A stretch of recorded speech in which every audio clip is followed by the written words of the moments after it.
Hey guys, Darren here. Welcome to Mayhem Country Living. We are down here in the basement today, and it is almost February, and the end of January is when we do all of our seed starts. Official seed starts, not the ones that we've just been doing the onesies and twosies. Here's a gratuitous shot of the Kratky microgreens, and these are the ones, like I said, that we somehow just had to start early. Those are all tomatoes, 12, 24, 36, about 50 tomatoes so far over there. Got to get back here and work on this section a little bit. This tray of hydroponics did not do that well. I have some, and I ended up using it for a good starting platform, so it is all good. But you can see we got a bunch of gourmet lettuces, red some kind of lettuce, and then we got all the curly cress over here. It is actually so warm, so warm in here, it's actually starting to flower and bolt. So we're gonna cut this stuff down. Cress, this type of cress has a almost wasabi taste, and it's really, really good. Goes great in a salad. Has that little sharp bite to it. This is our parsley. It's doing okay. It's kind of mad. I've been cutting a lot of it off. We've got parsley outdoors, which is doing wonderful. There's basil, chamomile, onions, peppers, and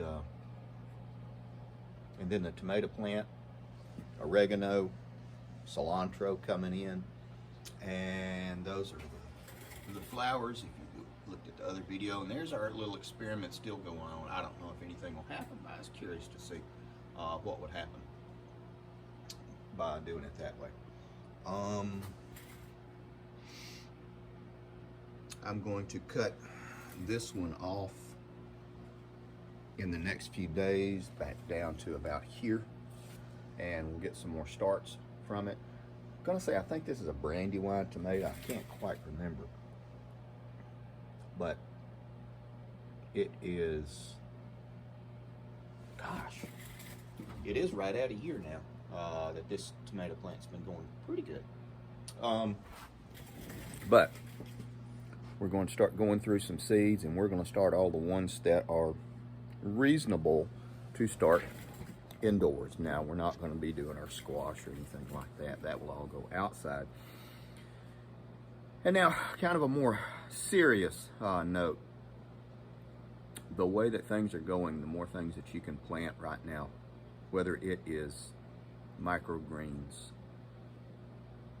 herbs, stuff like that, I think is going to be really beneficial for us, really beneficial for us this year. The cost of fertilizers, if you use commercial fertilizers, get it now. We're all small growers, or I am, and so although a 50-pound bag of ammonium nitrate has gone upwards to $24, which is $10 more than it was last summer for me here in Central Alabama. 14 to 24, that's significant. I'm still probably going to buy 4 or 5 bags, set them aside in a nice dry place just to keep them. I'm going to do that with probably 1 or 2 bags of 14-14, 888, and 20-20-20. Just take them, set them aside. We're going to grow a lot more, but that will last us a long time as well. Try not to use a whole lot of fertilizers, but sometimes if it is a question of eating regularly or your morality, sometimes you might need to eat a little more regular. And I know it's not ideal using fertilizers like that, but again, sometimes you have to put those in your back pocket to feed your family. More to come. I'll show you what we're working on.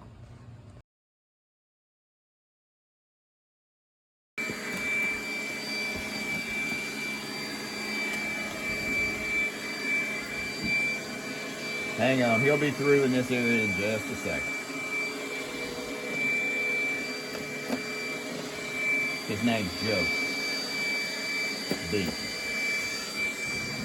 There we go. I'll show you what we got so far. I have to talk loud though. Tomatillas,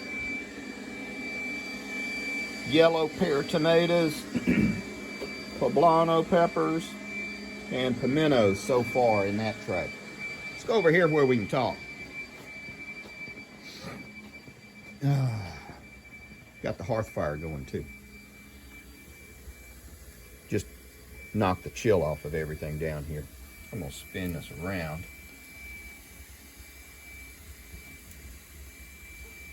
Okay guys, now we're back.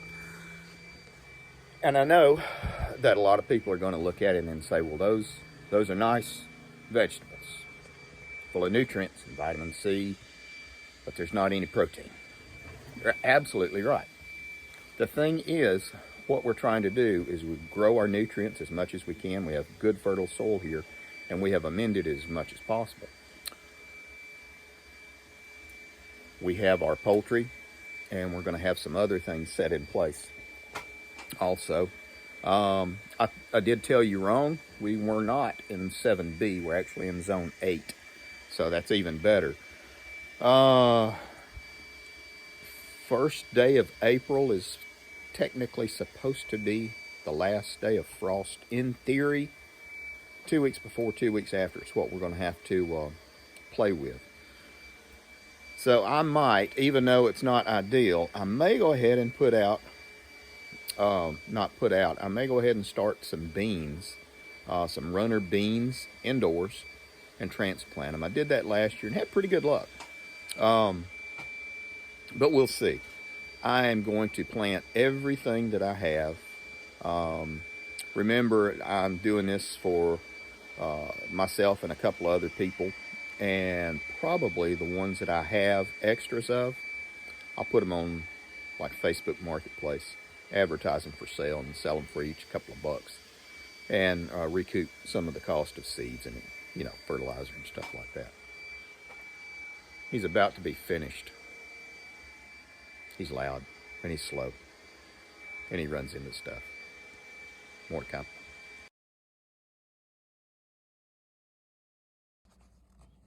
All right, guys, we're going to wrap it up, but I wanted to show you the progress that I've made so far. And like I mentioned just a few minutes ago, we're growing nutrients and we're growing vitamin-rich foods. And we have other ways of procuring our protein in addition to just regularly buying it. So this is the plan. So far we've got Mad Hatter sweet peppers. These are peppers that look like a triangle. They're interesting. They're very mild. Cayennes, California Wonder bell peppers, dill, thyme. Hope those don't come off. Got the purple tomatillos. We have yellow pear tomatoes. We got poblano peppers, and the way I have it from this to here is sown with whatever's in there. And then I have pimentos. Not going to be using a lot of those. Hot peppers are going to be by themselves on one side of the property.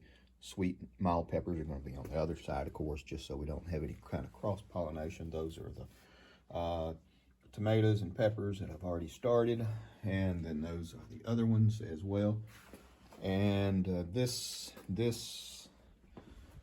my wife came down here and she said, you just need to make a whole walled section down here.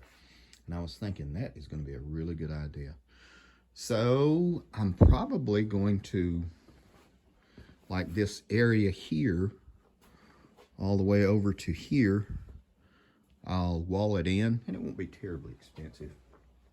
And I even have a small closet door, fireplace again, right there, that I can use. Oh. Actually, that's not a closet door. That's an entry door to a bedroom entry door. So that's going to be a minimum of 28 inches.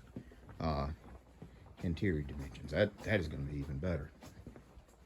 So somehow along the way, we're going to do this all even more. That is going to be on the list. Bunch of stuff. Take care of you people, guys.